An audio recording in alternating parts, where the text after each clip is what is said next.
Hello and welcome to Shannon Gardens. Thank you guys so much for joining me. So today I thought we would take a look in my perennial garden and see what's blooming currently now that we're in the thick of summer. It's mid-July, it's rather hot. So I wanted to give you guys an idea of what's blooming now, what has been blooming since spring and is continuing to bloom, and then a couple of surprises of new plants that I added this year that I've been really surprised at how they performed in the garden. All right, so let's get to it and go have a look.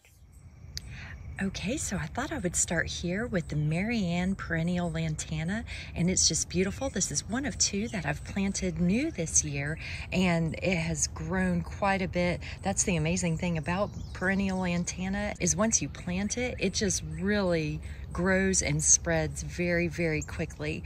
Now this plant is a butterfly attractant, and I have seen a number of butterflies on this plant this summer.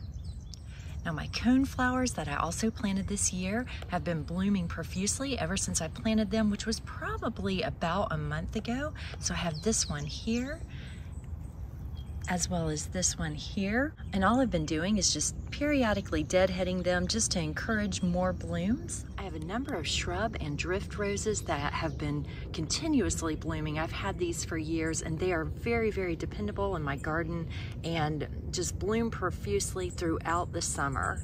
And this is one of them. I'll show you guys a couple more as we go along. These Gerber daisies have also been blooming continuously since I planted them in the spring.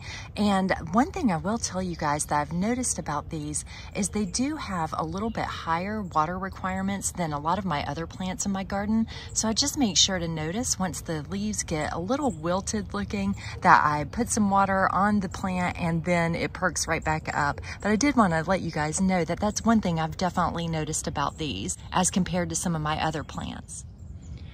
This Coreopsis or tick seed has also been blooming quite a bit. As you can see, I need to deadhead some, but it's continuing to bloom and has a lot of new buds on there as well. So that's another thing that's blooming in the heat in mid-July. Now this is one of my favorite plants that comes up in the summer. It is Cleome or spider plant. Now one thing to notice is that these are marked as annuals in the garden center. However, I planted this plant years and years ago and it has continued to pop up in the summer in various parts of my garden because it self-seeds. So it will drop its seeds and then it will just come up in different parts of the garden. And I've got several plants, as you guys will notice over here. Now, one thing I did want to tell you is you may not always be happy with where it is coming up. And I've tried to transplant them myself in the past just to put them in other parts of the garden that I would prefer them to be in, and they just do not do well, or I have not had them do well when I've tried to transplant them. So I've learned to just leave them where they come up naturally and just be happy that they've returned. So they are beautiful and they attract hummingbirds and butterflies. Here are some other drift roses, and I think that these are actually marked as red in coloration, but as you can see, they're really more of a bright pink, but the color is very pretty and vibrant and really stands out in the garden, and again, is just so easy to manage.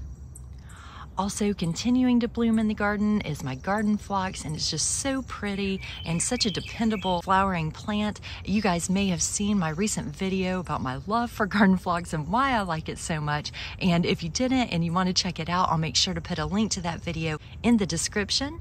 But it's just beautiful and dependable and really does not take a lot of effort on my part to maintain. Here I have a blue beard shrub, and this is actually just stopping its blooming. It's got a pretty short blooming time, but I really value this shrub because it's one of the first ones I ever added to my garden, and it's just pretty with that bluish purple flower. While this is not blooming yet, I just deadheaded a few of the blooms that were on there, but you can see that there's a lot of buds, but I wanted to make sure to point this out. This is my newest addition to my roses, which is the Sunset Horizon Rose, and I have to tell you guys, I've been super impressed with this rose bush. It continues to bloom, and it even suffered a minor setback as last month it got eaten quite a bit by a deer, and I did not think it was going to recover, and I just just wanted to point it out to you guys because it has made a full recovery and has been blooming and is just about to again. As you can see, we have a lot of buds here, and so this will be blooming here probably within the next week again. And as I said, I just deadheaded it, so it has recovered and it's just been great in the garden. I love this rose. Now this is a newer addition to the garden, and I have to say I'm very happy with this plant. It has been blooming since I planted it in the spring, and this is the Agastache, and just look at all the blooms continuing to show up and flower on this plant. It has done very, very well, and it is definitely something that I will be looking to continue to add to my garden next year as well. I'm very, very happy with this plant, and for it to be mid-July and to consistently show so many flowers has just been amazing. It's been a great plant, and I have not had to do anything with this plant to maintain it. Now this is a plant that I am so excited to show you guys. This is Crocosmia, and just look at this color. Isn't that beautiful? So these blooms are actually about 1 inch wide and tall, but they are so bright that you can see them from quite a distance. I actually got this plant at the farmer's market in Greenville, which I posted a video of last year, and it has just done so well. It just started blooming, and as you can see, it's got a lot of buds here, so it's really going to have so many blooms in the next couple weeks as well. And this plant actually attracts hummingbirds as well. Now this is another plant that I have just been so happy with. This is a newer addition for me this year. It has been blooming since I planted it in spring, and just look at how it continues to bloom here in mid-July. It is the beard tongue, and it is definitely something that I will be adding to my garden again next year as well. And as you can see, the bees just love this plant.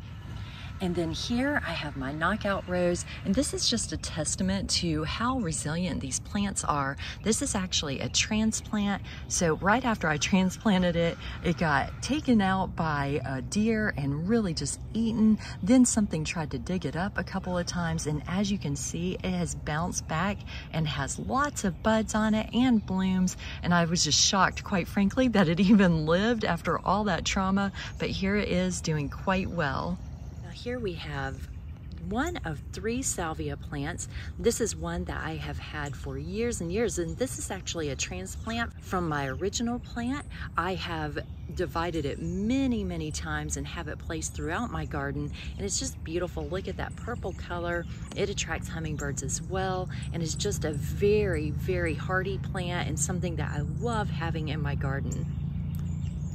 Here we have another salvia plant, the red salvia, and this is a plant I've had for years, and it's just so dependable and easy to take care of, and of course attracts those hummingbirds as well, which I love bringing to my garden. And then here's the last salvia plant that I have. This is a new one for this year, whereas my other 2 are ones I've had for years. This is the fuchsia salvia, and again, just a beautiful plant that continues to thrive and bloom here in mid-July. And here is the butterfly bush, which is in bloom now, and I have that placed right by the second lantana plant that I mentioned to you guys, which is the Chapel Hill lantana, both of which attract butterflies. And we still have guara in bloom, and this is a transplant this year from an original plant that I had, and this has been blooming since the springtime and continues to bloom as well. Very dependable, easy to grow plant. This is another type of garden phlox that I have, and as you can see by my little label there, this is dwarf garden phlox that just started blooming. This is something that I planted last year, and I actually had to label it so I would make sure not to pull it up mistaking it for a weed because I had forgotten where to put it, which I have been known to do in the past, and I just think that that's so pretty. Again, I love garden phlox, and really think it's a lovely addition to the garden. One other plant that I did want to point out that's not blooming quite yet, but as you can tell, it's about to. This is the butterfly weed. Now this has been blooming earlier in the season and now is about to start blooming again. So I did want to point that out, that is another continuous bloomer in my garden and does very well and is low maintenance. And then lastly, I wanted to show you guys the balloon flowers in my garden. Look at that beautiful color, and it's actually very nice with the sun coming through it. I've had these for years. I probably started out with 3 plants, and then they have just appeared throughout my garden as they have spread. And I want to show you guys too the pretty buds from the side view, as they do look like little balloons before they bloom. Such a pretty dependable flower as well that blooms in the heat of the summer in my garden. Thank you guys so much for joining me. I really enjoyed taking you around and showing you what has been blooming and what I've had success with. So thank you so much again. Please make sure to like and subscribe. And until next time, happy gardening and goodbye.